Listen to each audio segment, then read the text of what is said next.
Hi friends, ఈ BJP పాలకులు, BJP విశ్లేషణకర్తలు, వాళ్ళ సపోర్టు చాలామంది చాలా గొప్పగా చెప్తూ ఉంటారు. మన నేషనల్ జీడిపి మనం ఇప్పుడు దూసుకుపోతున్నాము, జపాన్ కూడా దాటాము, మనం 3-4 ప్లేస్లోకి వచ్చేస్తున్నాము, చాలా గర్వపడదాము అని చెప్తున్నారు. అది మంచి మాటే.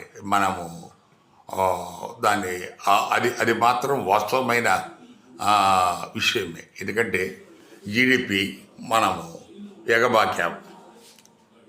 సో జీడిపి అంటే ఏంటి? దేశ మనకు సగటు మన ఆర్థిక కొలమానిక. కానీ ప్రజలు మనకు what is the individual GDP?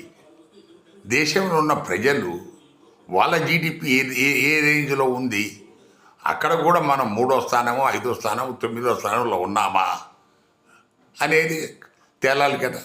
So ప్రజా జీడిపి మనకు పైకి ఎగబాగితేనే దేశములో ప్రజలందరూ అభివృద్ధి చెందినట్టు. అలా కాకుండా దేశ జీడిపి అంటే ఒక 300 మంది 400 మంది దగ్గర విపరీతమైన సంపద పోగయి గుట్టలు పెట్టుకొని, సో దాని ప్రకారం దేశ జీడిపి పెరగవచ్చు, బట్ ఇండివిజువల్ జీడిపి పెరగాలి కదా. మరి వీళ్ళ పరిస్థితి ఏంటి? జనాల పరిస్థితి ఏంటి? జనాల పరిస్థితి చూస్తే మనం 115వ స్థానంలో ఉన్నాం. సో 195 దేశాల్లో 115వ స్థానంలో ఉన్నాము. సో మనకు ఇది ప్రజా జీడిపి. సో దేశ జీడిపి 190 స్థానాల్లో మనం 4వ స్థానం 3వ స్థానంకి వచ్చాం. అది గ్రేట్. బట్ దీన్ని అభివృద్ధి చేస్తేనే ప్రజలు అభివృద్ధిలోకి వస్తారు.